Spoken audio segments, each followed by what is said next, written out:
We are live again. Welcome to the live stream. Welcome to what we're doing here. This is the fifth one. I've got nobody lined up to be in the chat. Somebody might pop in later, though. We might do two recordings today, depending on how it goes. But I figure that I might as well get started. We are on page, I think, 52. Yeah, we're on page 50. I think it's the last 8 pages. I'll just show this to you. It's this is straight porn. This is just a lot of porn, and I don't want to talk about it right now. So you can do that. It details the development of a character. It's funny. It's got these bonding moments. All that. It's just not. It's not what I want to talk about right now because I'm more prone to abstract conversation. But I don't know. I also I want to get the rest of this book out there. The porn is just fucking there. It's not porn. Sex scenes, and it's meant to just be a honest look at somebody's life, and it's also inspired by personal experience to some extent. But I don't know. So we're just gonna get started here. Later, this stuff I'll post it. I'll post it in case anybody wants to read this from the beginning. I'll make a new copy or something, and I'll just make it so that anybody can view. You can read along or read ahead if you like. So let's just get into it. So here my yeah, I don't have water.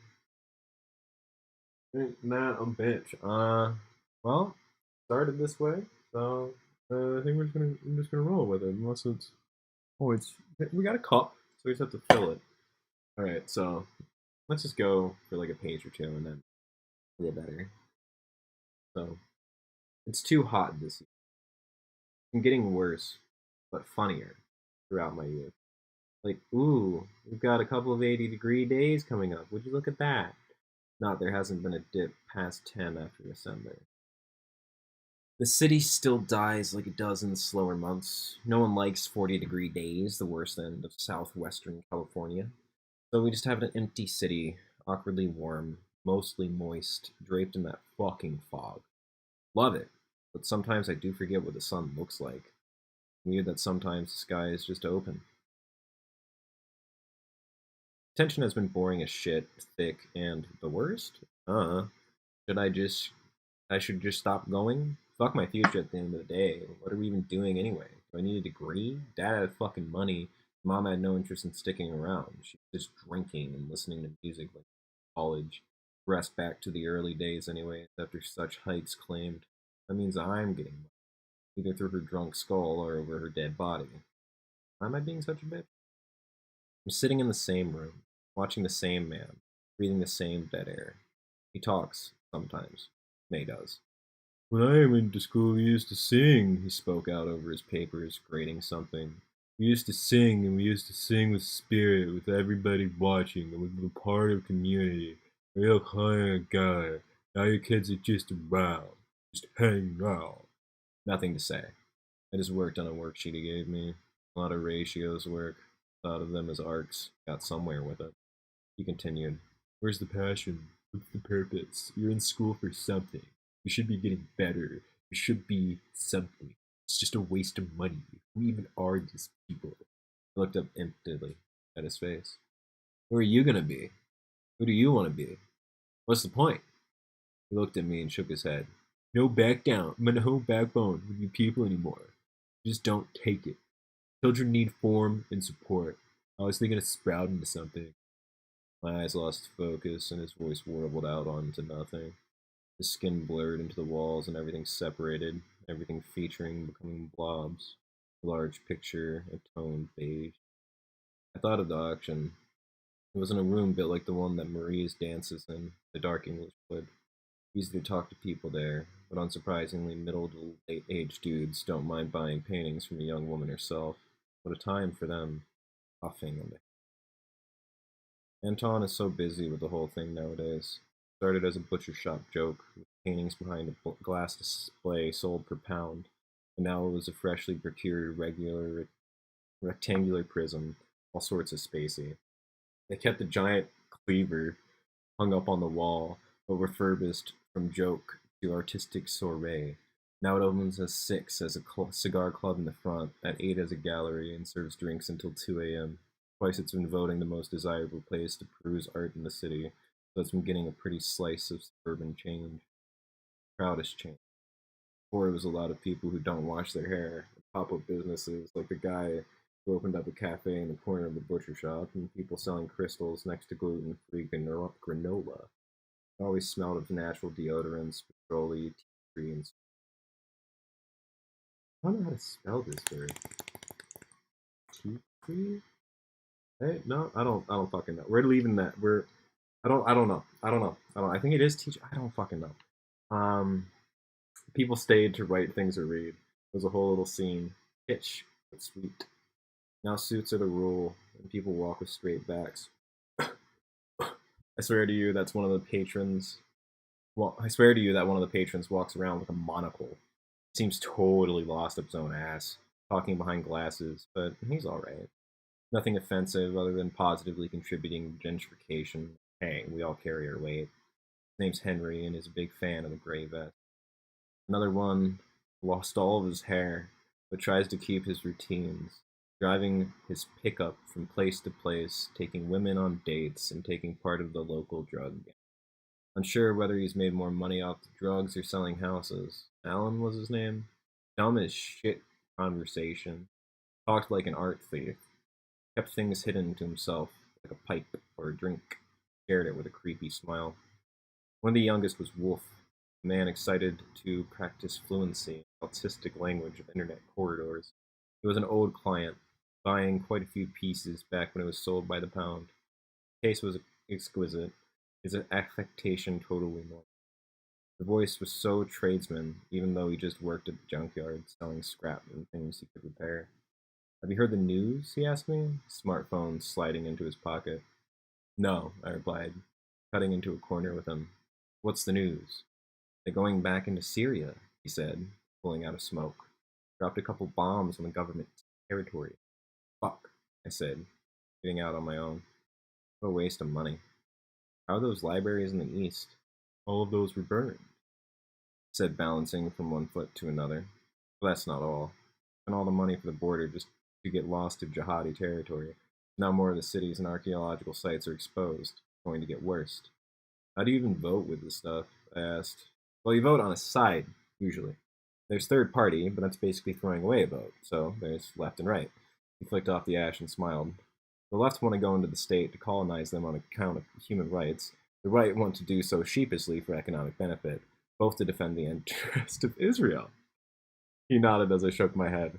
Yup, and they got a lobbyist in Washington about going in, but just some protester pulling out. This is purely 4chan. Yes, this guy. Oh my god, it's not looking good. I said, it's not looking good. He replied, waving at some of the newcomers walking by us into the building. What's going to happen? I asked him, watching the autumn night. Cold enough for you to wrap your arms around yourself, not for your breath to show. Well, we're probably going into Syria, topple a government with approval from the people who lived there and voted them in, construct nothing in its wake, then turn the other way as terrorists filled in the vacuum of power located right on the axis of Europe, Russia, and the Middle East, he said, barely taking any hits off the cigarette. And there's going to be a shit show in the middle of such a dramatic border, and we're either going to let whatever unfold there or go back in. Either way, it sounds like a headache, I said. Why can't we just vote for the people that don't want to interfere with things? Because America's got golden child syndrome, Wolf said. Thinks it has a responsibility to do everything, but it also can never admit that it's done any wrong. An older couple walked by us from off the street. The man, around 50, turned to me and gasped. Then his wife asked, "Is that girl Swift?" She was younger than him, but matured, in tight-fitting formal wear. A black dress that hugged the form of her body like leggings. Her hair was cut short and feathered, her earrings hung. Brown hair touched up with highlights of blonde. Her nose like a right angle poked out of her face. Skin Michigan pale. Don't worry about it. She's 18, Wolf shrugged. Babyface, how can you blame her? One of the artists with work on display tonight, though. Keep an eye out for that. Oh well, then I'm excited to see your work, the lady said. Likewise, her followed up. Our apologies. They walked by, mouths warped into puppet smiles, back straighter, eyes afraid of shame. Real Stacy, Wolf said, taking a drag. Real fucking Stacy. She wasn't even that pretty, I replied. Anyways, golden child syndrome. We think we're the best. Rah, rah, rah. Yeah, rah, rah, rah. His eyes lighted up anew. We're spending all this money overseas to keep the conflict going, and then because of that, having to pour money back here to have both major parties support the war effort. The snake that loops, the open mouth, the Ouroboros. I said. Oh, sorry if it's boring, I said. Or he said, taking a step back. No, the Ouroboros. I smiled and stepped back in line with him. Oh, the snake. Yes, the Ouroboros. Yeah, that's how we keep running it, man. That's our whole interventionist thing. He toppled out. And with that comes larger and larger paychecks to the military industrial complex, so more money is being flooded into the same hands that want to influence policy, and bang, you're dead in the water. Caught between two islands. Oh, real shame. So what am I going to do about my first election? I guess. You're going to vote? No? I replied with a giggle. Good. Bad for you. He looked out at the horizon. But for the rest of us, I don't know. Write something in? We'll never win, but maybe if we burn enough votes, they'll change something. I feel too lucky to inherit this opportunity and responsibility, I replied, and ghosted a French inhale. What would anyone want to be, if not an American, the modern descendants of Atlas? Ooh, he said with a clap. Damn. Yeah, that's it. No matter what, we carry too much, and there's too much to lose. Everything riding on us and no choice. Yep, I replied, ashing a cigarette on my boots. I gotta go in. Socialize. Of course, Wolf nodded. Good looks, and good talking to you. Let me know if you're working on any studies soon. I got some money to throw. I smiled and hugged him. Of course, Wolf. Back in the gallery, too many people. It was dead for a cafe, but these people felt elbow to elbow. Streamers draped from elbows, hair had sticks in it, shoes reflected. Everything felt too expensive. You value things thousands of dollars. The room smelled of that mix of classy perfume, which eventually mixes enough to taste like the toy. And the light was low enough to keep everyone interested, with spotlights on all the works. Several local artists were represented, and some friends from Denver, others from St. Louis, a few original contacts from out in San Diego. The work was more than worthy of being on show next to. All of them were adults that had experience in forming a palette. A local artist had machinations more intricate than the heavenly gate or Achilles' shield. Marina had this nice piece where factory machines ate into and through the sky, pouring concrete and buildings below.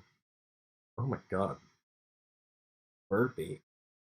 Marina had this piece where, gee, I need to fucking get off the Mary thing. It's like so fucking Catholic.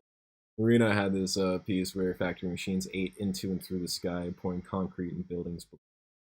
The composition of the piece was thick, something too lurid to be reminiscent of Bavaria. Bavaria?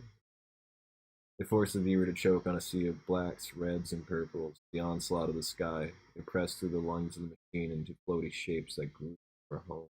Broken buildings. And Matthew's work, much more distant.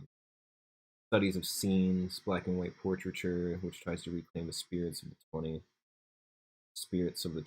He insists on painting every piece. One, the Mexican's woman over a cash register is a focal point. From there, a vintage look of the daily pilgrimage make for Hispanic food tastes like the recipe instead of.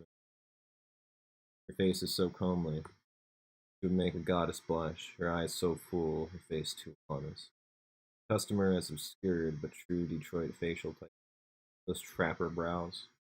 Another piece of a local farmer's market next to an abandoned realtor. It felt like a slice from when wagons crossed America's breast. Third Detroiter, Caitlin, an artist in words, the East Coast type, above everything, overly accoladed, but work that can't even cover a canvas. Her blank space is not that of Frankenthaler, but a blank which represents a true void. She isolates an orange blob with hairs coming out of it, a green strike on either side, and a slimy purple accent. Calls it a study of misogyny. Makes him want to vomit. Trust fund kid, she'll do anything to mention her own disadvantages, such as the divorce of her parents, told, not having access to funding quickly enough. almost like she thinks it makes her relatable to those impoverished, but she understands less than I do in book two. Work sells very well to housewives using somebody else's money and to men with eyes pointed at his shoes.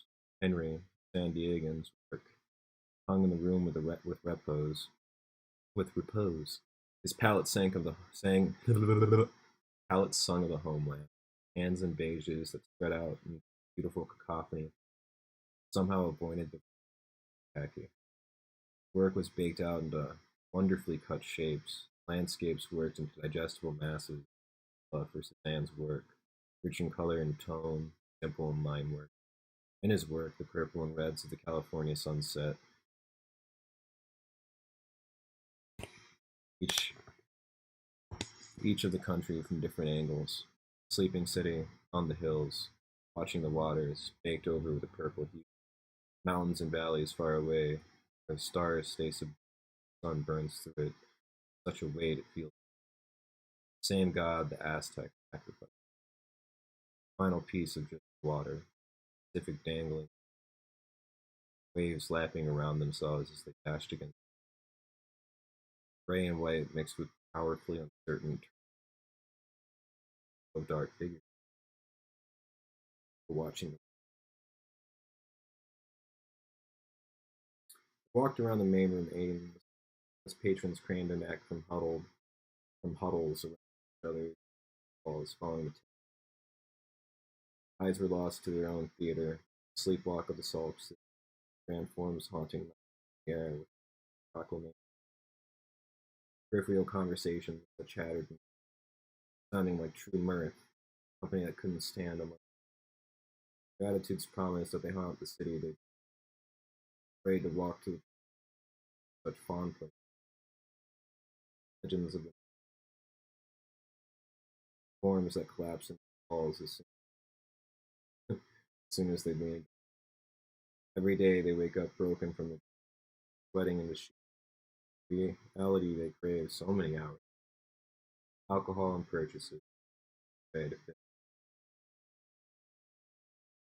The traffic partied around a woman, flooded in two. Hood slouched over herself, thinker's pose of destruction. Slouch over. So let's just remove the self there, because obviously that sentence could be out there. Repetition. Dark outside, she wore a wide-brimmed hat. Face was in the 30s. Dark skin reserved so much energy. Posture lost none.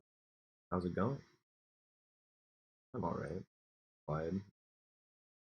Her eyes found, relaxed, slid down, back up, back down. Get a septum. Up though. Nothing, just enjoying the show. She rested her phone against her hip, turned towards me. Alright, also, fine, fine, fine, fine. She, oh yes, it's great. You come to these often? Sometimes, I answered. Unpretentious glasses dotted the hands of the patron, caught the light every now and then, sending jabs like fireflies off rocks. The hands of the woman was a cocktail dark.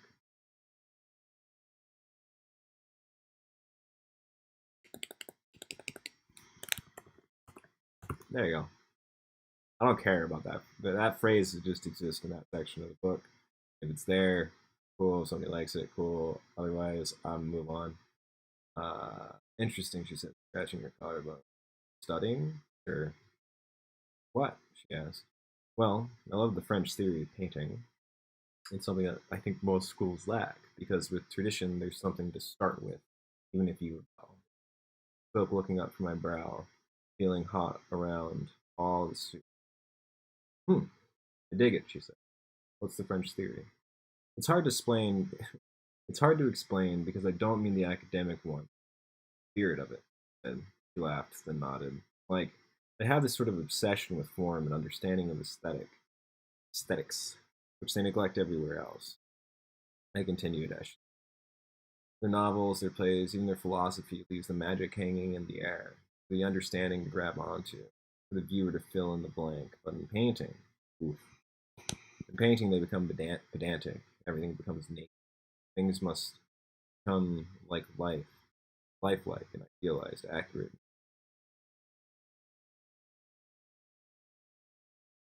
So this is something. This is getting very close to Delacroix's point about the overemphasis of detail spoiling the effect of a portrait. Because obviously you have a subject of a painting, then there's the background. Background must be a background, subject must be a subject.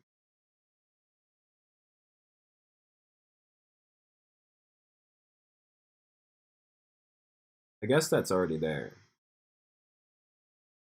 Well, we mentioned it. That's a larger thing. Maybe there could be like another paragraph or two. That's what we're doing. What? This is how the French paint? She asked, holding her drink to her breast.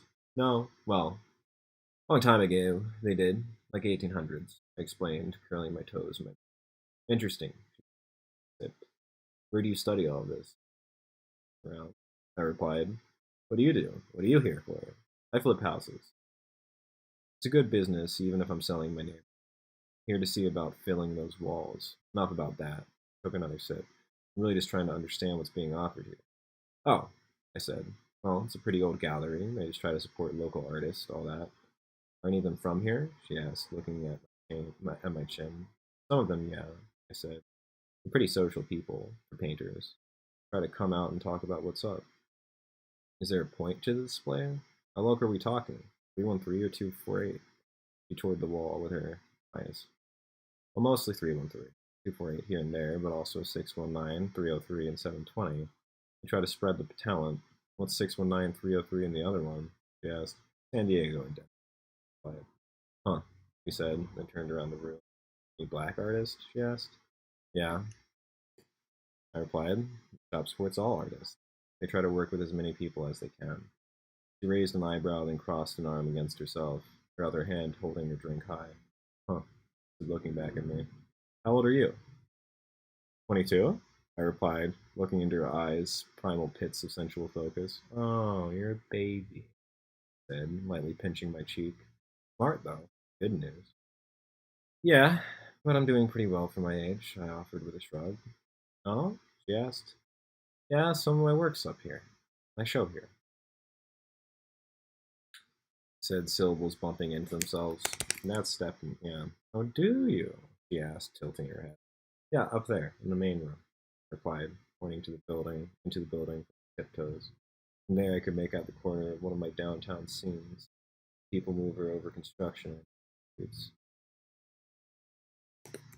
and I'm just gonna highlight, highlight the iron. Yeah, she pressed. Yeah, on the back wall, I promised. You do the color study? She asked. There was another piece which was enrobed in acrylic gray. A purple bubbled out of it like rot, forming something half open, forming some half open rotting skull with teeth like spider webs or wolf's teeth. Orange blots hanging over that form, dripping down into the background. Yeah, I answered. Yeah, that was mine. Real? She asked. The one with the burning concrete. Yeah, I said. I saw that after I finished the piece and was looking over it post the peak of an acid trip. You did that. The one with the hanging pieces of paint. Continued. Yeah, I answered, dropping my. The coldness flushed through me from shoulder to shin. My skin twisted both ways. Everything felt too tight, like I needed to be. Felt like a liar. The woman lowered her shoulder and got closer to me, locking eyes from the side. Her hair pressed in. You want to smoke some weed? She asked. Her breath answered. Yeah, I replied with a blush. Her lips were thick. I gulped. Okay, I'll roll up in the bathroom and split, she asked. She said. She looked around. Do you know where they is? She asked. Yeah, over there, I replied, pointing towards the soft blue. Bet, she said, then walked away. Hips swished in that dress-like play of the court. Arc there, arc back, arc there, arc back. Snapped in the way that jiggled, but the dress settled. I looked away at the walls to stop staring. Nothing I hadn't seen before. Same pictures poured into the wall that had been sad past. Purple and browns had some allure to me. Let my eyes rest on them as I felt the dullness resound in me, mediating on what it is to find center, to be buried into rest. All these moments, all these nights, so many people. So many words. Or there's a young couple, both dressed in all black. The woman was tallish, the man tall. She instinctively snuck into the crook of his arm, talking into his form as she laughed and rolled her eyes, hitting his chest at shirtless jokes. On the dresser in our living room, there's a picture of my parents in that pose. So close. In love? I don't know. I don't know about the concept. I don't know what it means. Promises, feelings. I don't think I ever want to do it, and I don't see how my parents could love one another. We're too different. Maybe that doesn't mean anything, and I don't understand. I don't see how a man that inhaled the dust of abandoned buildings he dug out for a school to be founded could be next to a woman that burned the world apart. Most of my father's friends didn't have his number, haunted the same cross street. Mother had inboxes. I approached the couple and asked, "Hello, how are you guys doing?" My eye contact stayed true with the woman, softened as I held her gaze. "Very well," she replied, laughing and throwing her head up to her husband. "Yeah, it's been great," he said, holding back a guilty smile. "Well, I think the one that looks like a bear on a tricycle." "Well, I think that one looks like a bear on a tricycle," he said, pointing over to one of the abstract pieces. Brown blows over a truly metallic and flat surface, bits of cylinder here and there. The woman laughed into her hand. "Oh my god, I know, right? He's all Sasquatch." I laughed while shaking my head. He beamed. They both had drinks. Instinct ran my tongue over my lips. "So you guys out for a nice romantic night on the town? Here to finger through the pick of the city, or like me, the filthy people watching type?" "We're out," she replied, rubbing her head into his shoulder. "That never means we can't be looking for art." She threw an arm up, laughing onto herself like vomiting. "Yeah, you never know," she said, speaking with a drink raised to his lips. He said. I raised an eyebrow. "It's okay, I'm just here to look. There's no way I'm going to spend a couple thousand on a painting." I said. "I could get a car for less," he admitted. "Money isn't really an issue. We're well off enough, and it's nice to support the work of the underprivileged." "Yeah, it's so hard for artists nowadays," the woman interjected. "They have to starve themselves and risk their bodies racing away just to give us a view of the world we're living in. A view of the world around us," I replied. "Exactly. A world too beautiful for words. One that we're supposed to inhabit, where we belong," she mused, speaking almost into his armpit. "Ours," I replied, scanning the rest of the event. The door to the bathrooms swung open. I watched the crowd around it. I saw the figure, I say woman there.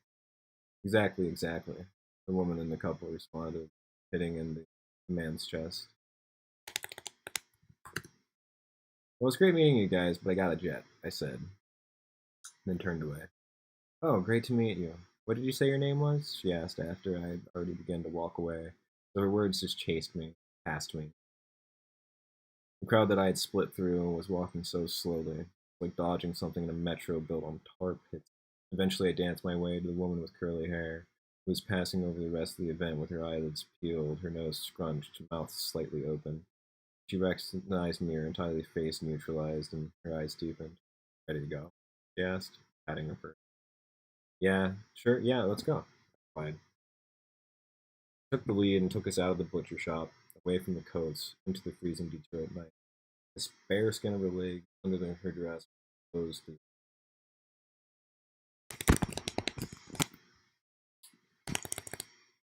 Light flurry of snow, nothing serious, something lower than salt.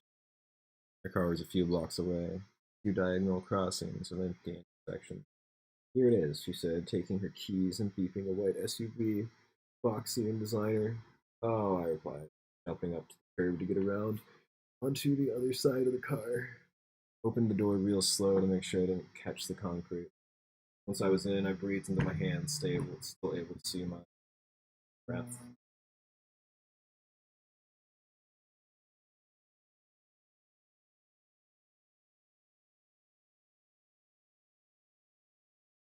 I think mist kind of works there.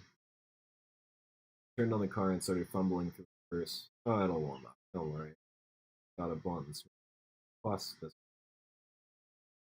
He handed it over to me. Took a sniff. "What was your name?"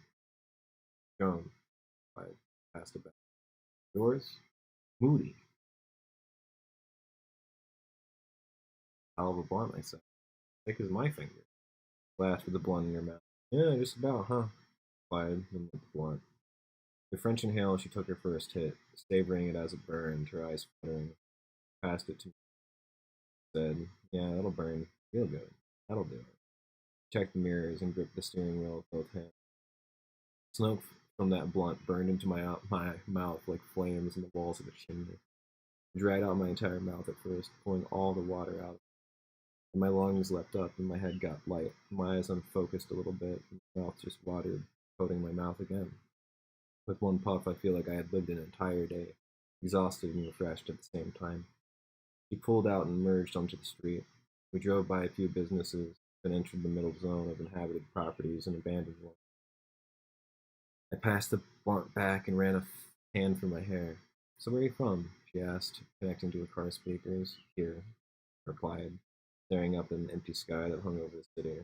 Skyline around us that jutted up 20 advances. That's straight, she said, and started playing jazz, horns, and saxophones that danced around him, massaging the palate. We're at Highland Park, I replied, tapping on the car door. So I don't know. I don't know. I want to do either Boston Edison or Highland Park because both obviously have uh, their own ability to do. I think that Boston Edison might be more realistic, or LaSalle. But what I like about Highland Park is that it essentially, like, if memory serves correctly, Highland Park was essentially founded for to be a tax haven, or to just basically be where Henry Ford could do whatever the fuck he wanted. So I think it'd be interesting to just show people doing the same thing, where sort of making use of the city however they want through the strong army. Ooh, she replied. I'm from the west side, moved to the southwest, bought a few houses in the thousand, came my way a couple decades later. Nice deal, but I do feel a little goods and coming up like feel with. Yeah, played. Yeah, gotta be straight. Yeah, I did something like. Oh really? She asked in turn. Dad did. He made buildings, I answered. You go find places around town that didn't have any development, then you go find things for them to become. Gardens, schools, all that. That's cool, she said, passing the blunt back. Yeah, said, taking it. He was always on about the neighborhood, always talking about trying to make things better, crushed by property value, crushed by causing value to rise, and all. For the people he wanted to help by servicing, drove him away. I can relate, he said. I had to kick out someone who's been living there 20 years the other week. That sucked, but hey, he's a crackhead, so you gotta go if you don't pay your bills. Yeah, pretty tough, but yeah, she said, and that's how I told it to him too. Like, you gotta go if you're not on your bills. I'm sorry, that's what it is. Not, we're trying to run a city now. I grew up in what you did too, but that's not what I want for our children to do. Laughed to her. I passed the blunt back to her. We passed Woodward, cruising by the public library. Yeah, hardly anyone else out. My eyes caught a glimpse of the far side of the lawn and the cluster near the twisted body of Dad's favorite tree. For years he'd take me to that and set me up on it, sit up there with reading poetry. It was a baby tree when I was a baby. It felt so huge. Now it's grown and I look small. It grew from a giant, an awkward teen. I grew from a lump of questions, a sack of disappointment. So what are you doing with yourself? Trying to figure it out. I replied. Art's the move thing, but I don't know what that means in like everything. He asked, looking at it. Yeah, I'm making money. I answered, enough. Good for everything, he said, passing the ball. It's not that hard. You need to find a way to make money that makes you not want to kick it. You did. You did, so you're with it. Yeah, I guess so, I said. I just wish there was something I could do to give back. She clicked her tongue. I don't. Act. Take. Take what you need. Take enough for you. The world doesn't give you. The world doesn't give you a challenge. Accept that shit and win it. I didn't mean it. I know, baby. You gotta take care of yourself first. Second the blunt for me. hard enough just to be alive. You don't need to take on anymore. Take care of you. Try to be happy. Make a home you can stand to be in. Days you fine. Trust me. Thanks, I replied. My mind melted onto the music as I went quiet. The car flew through the city in mostly silence, like watching the B-roll footage of drama. None of the windows were rolled down, so smoke stayed in the car, swirling around us, on fog from the air. You think you're going to move? She asked. Not really, I replied. Oh. Yeah? Doesn't everybody want to get out of here? She laughed. Yeah, but ain't too many leaving. Huh, I said. Wouldn't be nice to live somewhere to get to a different feel, I guess, but there's always that Detroit state of mind. And there is always that Detroit state of mind, she said. What we've done. Everyone here has done that. Leave here, you leave that. Playing the same game. She made a U-turn on Bobia, passing over at parked in front of some abandoned apartment. Crowds spouted through the brick, jutting out windowsills. Most of the windows were shattered, but the shards of glass were lost in the stalks of tents that died in the wind. Ones that stayed petrified instead. The drums rattled in triplets that beat under a piano that was half a guitar. Notes shortly cut from themselves, making moves to stop, allowing enough room for each other. The composition to rest while being dragged by. The blunt was passed to me. The night was the purple, exposed, made Detroit. Going to make good money. Ew. I'm making good money out of it too, Moody said. Shit, I just bought me a block. In 4 years, it's going to be 10 years of living paid for it. Then I'll be cruising. Home's good to you if you fuck with it. She wrapped her fingers under mine, held out for her to pinch the blunt back. Yeah, I fuck with you, she said, running my fingers along the back of my head, along the shoulder strap. I just don't know what would be best for me. Else I could be. Else I could. Well, the city could use you, he replied. Use talent from here. How about? I don't know. A lot of people from a lot of them go. I just paint. I go to schools and cafes and other people's houses. I don't know what Detroit. What do it mean? What does city mean? Who cares if you stay inside all day? You live here. That's what we do. I don't know if you noticed, but it's cold as fuck outside. Yeah, but the blades of grass around the tennis courts in our backyard. They were tall and ticklish, drag on your shoe. When I was really little, for every age, I can imagine Dad from different perspectives. Like when I was the size of a racket, first held a racket. When I was eye level with my dad's racket as he was in stance. First type piano. First went to high school. I painted. During the time I first played, I spotted on the court droplets fried in the sun. It was metal. He aged as I grew, so his future bulked into a healthy maturation. His tendons opened, and he grew with me at first as he corrected his posture, meaning both of us were heavy. And he stopped at a proud height, shoulders wide, proud. His eyes stayed patient. His smile began to resist wrinkles from fake ones. Gray hairs came in happily. For as long as he could stand it, was the same. For as long as he could stand it, was the same even pacing on the court. Great coverage was dangling, but his body did begin to wither. Posture snapped, felt more and more into a sulk, especially by 2 years ago. Brows and upper cheek couldn't hide his hate for the world, though his eyes stayed the same around. Age with wrinkles that pulled the skin, ridges ruffled out along his eyes to match the eyes squinted or incredulous, and arches on his brow now naturally down. Every time he was on the court, though, we played the most natural.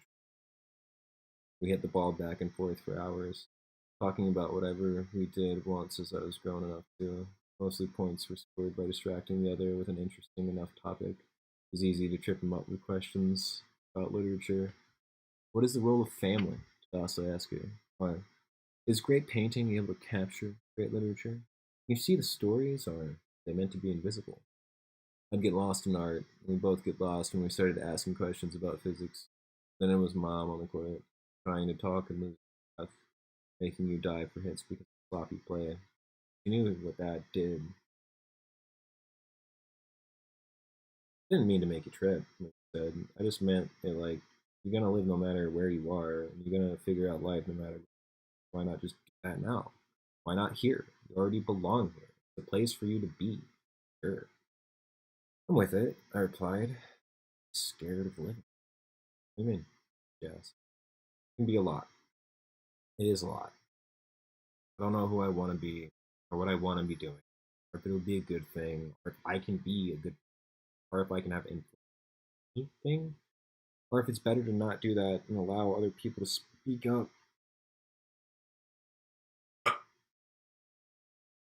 Or if it's better to not do that and allow other people to speak up and not take their place. Or if I'm supposed to represent something that is relatable and important. Like, I don't get the point. I'm scared of that. So I kind of just want to leave, go, figure out something else. I know what you mean, she said. I left for a while and came back. Went to Colorado, Grushin. Good times. But I didn't have everything I had back here out there. I had a lot more problems here, but I also had a lot more people, real people. Yeah, I replied, sharing the blunt. I rolled down to the last third. My shoulders lifted and my spine fell out. I was a cloud. I guess so, but I don't get out much. It's nothing. I get what you mean. Good. I just want you to know it's cool to stay here too. I just had a lot easier time talking to everyone out here than I did in Colorado. I wasn't from here, they lived outside. Pull it out here, we stay in homes. That's why you shouldn't choke on representing us. Be all alone. Huh. Yeah, I said. Other people don't fuck with life, then I guess I can just share whatever. Of course none of us fuck with life, she said. I got lupus, baby. This shit chronic. Which is why the state let me buy chronic. Oh, right. Depression is Detroit as fuck. Even the gangs got sad about it. I could feel my eyes turning red. Yeah, she said. My cousin bangs and the doctors got him on perks and antidepressant. But Detroit's cool though. I grow shrooms here too. Well, there we go. There we go. I'm gonna do that because I don't know. This is a large conversation, but huh, huh, huh, huh, huh, huh, huh, huh. Okay, so we are on page 60 out of 124 now. We're about halfway. We skipped those things. I could go back and do it now because like now we've got this thing. Well, the thing is, I want to go back to that. So this is cool. Oh my God. But yeah, we're gonna go to the cafe soon next. I think that's what we're. Maybe we'll do a little bit more there. Do I have any fucking messages? Anything? No. I'm good. Where is that conversation? Uh,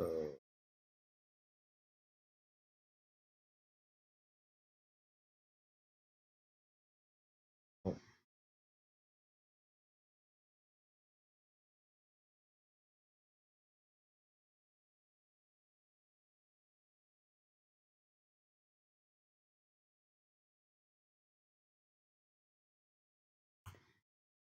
so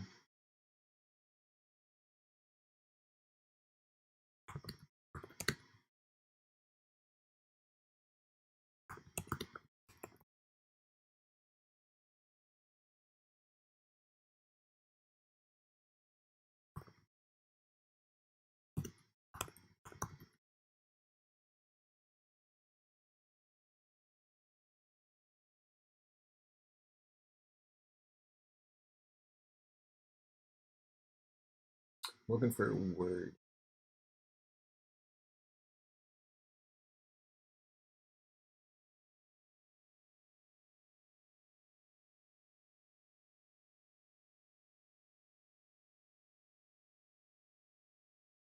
Is that right? I'm just gonna use stewing as a stand. Too much detail.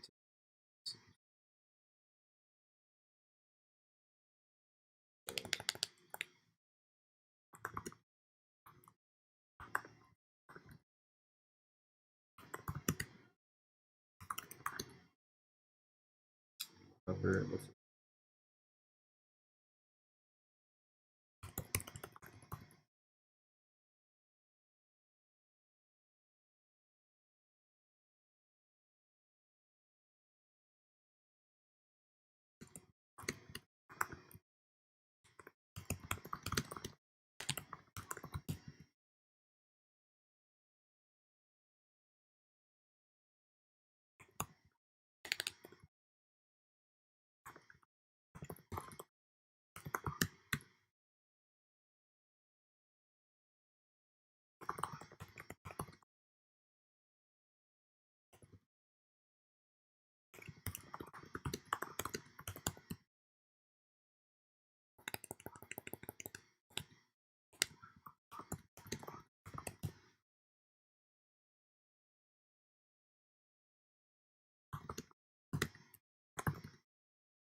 Okay, cool. So I think that this adds a little bit more to that section on painting. There's a little bit more value, and also, so like my point in talking about classic art, my point in doing this is that education is something that's very important.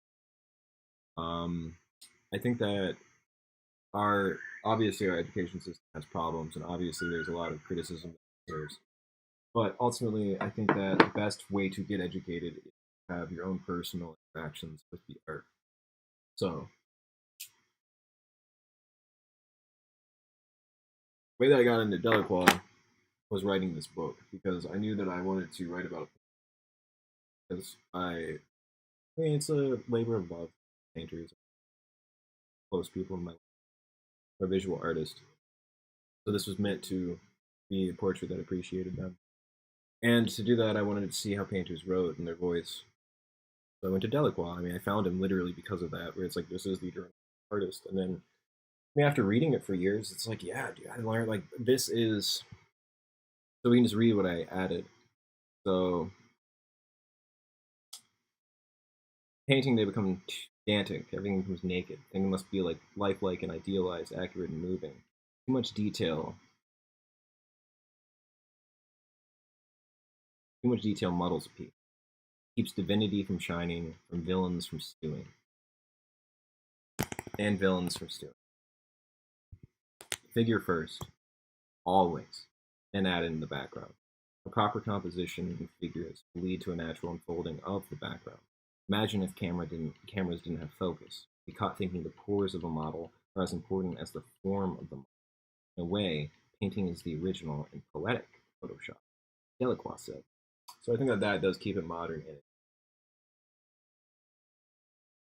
This isn't like a paraphrasing of his idea. It slightly is, but even if this is like, the point is to get you to then see what Delacroix said, because I'm not trying to represent it. I'm just trying to make put in the question and put in the conversation of this.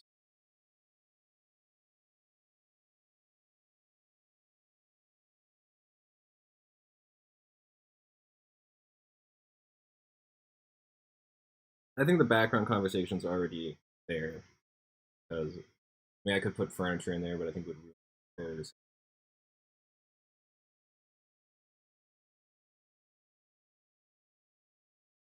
Or I could put it here.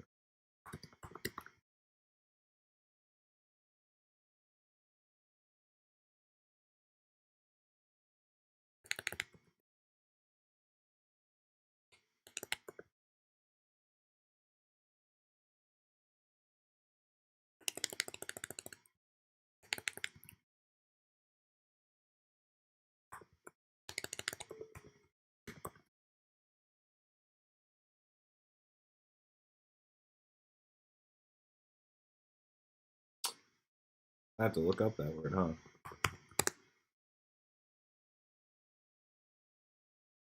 All right, Naiad. I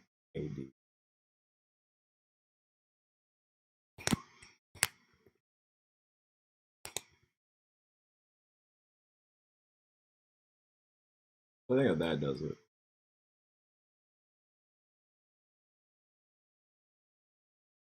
So,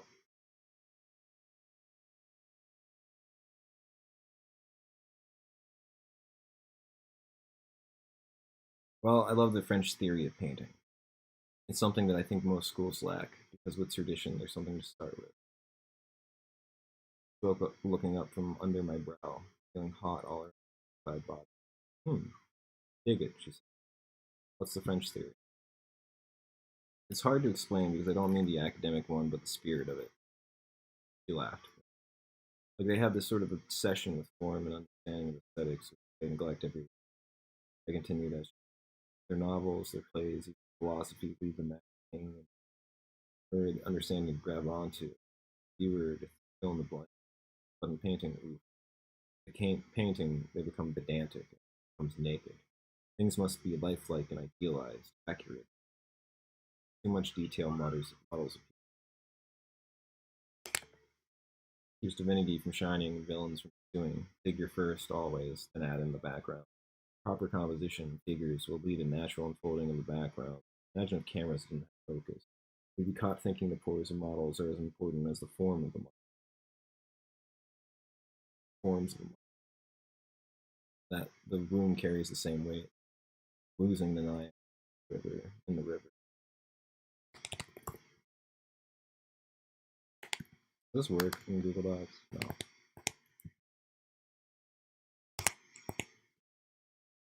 The way painting is the original and poetic Photoshop, Delacroix said. I like that because it's like I think that fits into her character where it's like she's trying to talk about this entire fucking time period of French art where there was the entire argument, or not the entire argument, part of the argument for Delacroix versus the Salon, or like the main organization of academic painting is that he sees in them like an overemphasis on detail that doesn't do the same thing as like just having bold color, having like composition and like poetic proportion. He sees that like it's not about everything you do, it's about what you do. It's about what you can put into a piece of work that is good. And then like if you can have all the good elements of your art work together, and then the background to be just sort of like a mild, it's like it's good as well, but it's like it's even okay to sort of leave those aspects out to make sure that the good aspects ring truer or louder in the piece. You don't want to like, it's like if you have a beautiful like chorus with 10 people, it might not work with 17 people, something like that. I think that might be cool. So we got 7 minutes. Somebody watching. Oh, no, nobody in the live chat, so I think we're just gonna do the porn now. Oh, might as well get it out there. I mean, fuck it. I'm also high now, so this is after she's fighting with her because her parents like her so much and that they're proud of their lesbian relationship, which is like awesome. So that's the uh, that's the sort of setting going on right now. But uh, I'm just gonna go with it so that we have all of the book out here. Daggers dug into me from her icy eyes. She dropped her pose and let her hands go to her sides. Yeah, well, I guess maybe I haven't experimented. It's not like I have so much experience. Just Michigan. We've driven 20 minutes every way. World's out there. Quiet. Whatever, I said, laying on the bed next to me. I don't want to make sense. I want to be listened to. What? I asked. Exactly, he said. I don't want to explain. I don't want to do sir. Am I aggravating you? I turned my head to the door. Cigarette. Marie snorted, then pulled me down, wrapping her legs around me as she held me between her. Oh no, you're perfect. Nothing wrong with you. The warmth in my veins fell down to my feet. Stomach felt out of my toes. Yeah, okay, I said, letting her kiss. As she worked down my neck, I wrestled an arm free from her, then flicked the cigarette onto the floor. Took her side in my hands, kissed her, putting a hand up to her shoulder and grabbing it onto it, pulling her down into our hips clicked together and the warmth between us grew. She bit into my lip and slipped a hand under my, scratching my bare skin with her. Her moans were articulate as any of the moans of a woman, strong, strong, trembling. Something about them felt intrusively. Hearing the song of Artemis, my pussy quivered and dribbled onto my pants, hugging the cotton. I could feel her get lost through him with her collarbone where I found her cotton. Then I pulled her up, sucking her lip, and put a hand. The bra strap came off like fresh snow, ripped off my sweater and my shirt. I wasn't raw. As I laced her out of her jacket, she cupped my left tit, running her tongue in circles around my waist. I rolled my fingers around the back of her skirt, sucked on my tit until the fabric met. Then she pulled back for a second, letting me strip her, painting to my chest. Her face was. I moaned and pulled her hair, digging my nails. She dug into my neck, shouted me head off. With a wicked smile, she looked up at me and clung on to me, nuzzling her small tits barely kissing the side of her folded fur to the side. Panties were smelled like sweat and tongue played with me. Threw her down under finger crooked with a knuckle of it crushing her. Rubbed her as I forced my tongue into her. Limply moaned, and grabbing my hand, moved in slow circles, spreading out her thumb until pushed me back inside. Took my hands up from between her legs, the predatory pant out of her gifted top down. Was petite and flipped her onto her bed, cuddling and sucking half of her into pressing down on her palm and fumbling up. Her eyes were closed,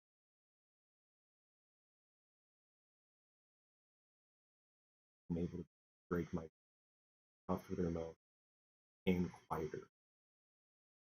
Finger grip went faster, smooth and tender. She turned, I opened my hand, closed flat, digging into the pain, catching the skin under. Voice cracked and she grabbed the base of the food, came up, rolled my tongue around them, softly moaning as she sucked my invader. The pussy already began to pulse on my finger. Moved the finger to across her, sucked a little harder. Used some of her cum to wet my finger, then opened up, dipping in the tip of my finger, delaying the move, playing with it. She forced my tongue out.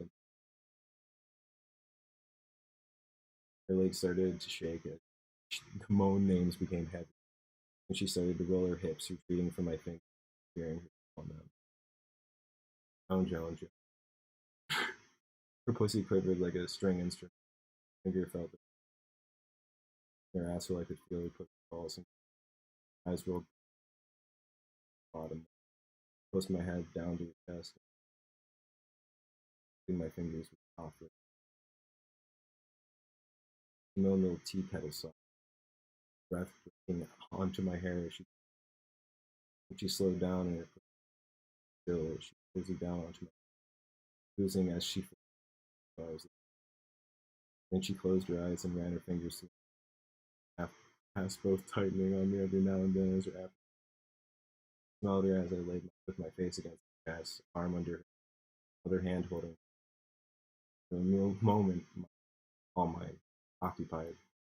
There was a feeling of utter pride that filled me. As I slightly moved, for a moment I thought about Marie of time, Marie that grew up with toxic fangs, in front of tires, Marie that matched Amish shoes, Marie that tried out.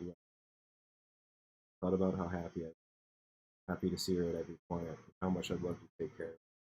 Be the parent that saw past the facade, their issues, accepted her. Let her fight with them, confused, cuddled into her, cradled her hips, breathing in her skin as I thought about how perfect she.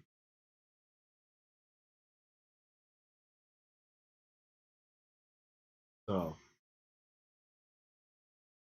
oof, oof. After listening to her breath for a while and taking in her nature, I started to detach from her. Her body greedily resisted, insisting that I was annexed, my body or a part of her. She wrapped her arms around me, still leaving her eyes closed but moaning as my fingers left. It was only as they were finally let go of it. Her eyes shut open, she stared in my face. Oh, told her. Mary asked. So now we got this big paragraph. And I don't know. This one, I don't. This one, the point of this is it's an experimentation in sort of a Dostoevskian or Kafkian level of detail. And the point of doing it with sensuality, doing it with things like this, we're going to have absurd characters that do terrible things, like like sci-fi people that are like blowing up planets, like just all that. It's like, well, what about an accurate portrayal of sexuality? For all its awkwardness and all its detail. this because it's like to me, it's I'm not like I don't intend this to be. I intend I intend this to be honest. I intend this to be sort of like I mean, like it's like this attachment to the psyche. I think is like it's weird because there's all this detail about what you're doing with something, but then I think like it ultimately translates for a connection with their personality and your relationship with them. And I think that catching that, making it about how some simpler relationship overrated. That's my point. Overrated. So my point in doing this is sort of just to completely force back to the other side of you know how we're thinking about sex in our culture. It's like the easy funny scene in the beginning was one all about like a kind of normal situation, because this is like an incredibly detailed scene with somebody right after the fight with her parents. And like Joan is like negotiating the relationship with the parents, trying to be on their good side while also recognizing the problem her relationship. Like it's weird sort of outsider thing, numb in this relationship, or like there's a numbness to it because we project her feeling that they're more, but they can still attach physically. They can still have this language. I mean, every time there's oxygen, there's a literal attack corresponding. It's like I think all those things are a part of life, and like I think special. And like I was just astounded on these comments for in my 20s. I figured this into my a lot of this is stuff I had like turning 20. A lot of this is stuff I wish I was more acclimated to. I guess that's why it's like I want to represent making acclamation for being like no, like literally the most like we've been doing it since so you know.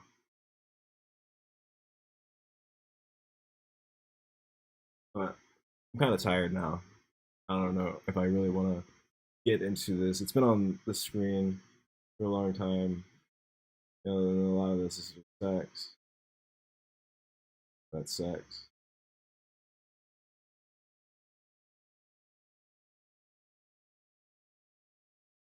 Like, read this if you want. Read that. Where was so yeah? This would be the part. Pause that. Because this one doesn't have the first paragraph has that relief at the end, and this one does too, but it's not as good. And it's I love you. And I think that's a hilarious. I wish you'd play with my ass one more. She said, been cuddled into me. So it's like even after, and like that's the point. That's the point. Is like you have this paragraph, so it's dense sexual material. And that's the point of it. And then it's like all of that intimacy, all of that connection, all of that satisfaction. Like this sex is great. The intimacy and fluidity and the acceptance of bodies is excellent. Everything's there, but there's still just this level of it not being satisfied, or not being it not being at the level that it needs for there to be like true attachment or true honesty or true. It's like it's always just sort of it's almost like a playful relationship versus connection. And there you go. That's the point of that part being that, and then we get into the art shop. I really like the butcher shop because I don't know, it's like a butcher shop. It's just cutting up meat. Then it got refurbished into this like art market. Now it's just like sort of high end bullshit hot like art. I think that's lit. Um, Different artists with a different artist. I don't know. There are different cultures or different groups in this book, which I like. Because there's the tennis team, there's the painters, the school staff. All those are different circles. Moody as a character is meant to be essentially the only adult. Because like mom's not very much of an adult. Jones obviously, she's 18. We can just do that. But she is like, for all intents and purposes, she is at the first level of adulthood. But what is the first level of adulthood? You don't know. How are taxes for you at 18? Is everybody doing this? I think it takes like at least until like 21. But here we go, man.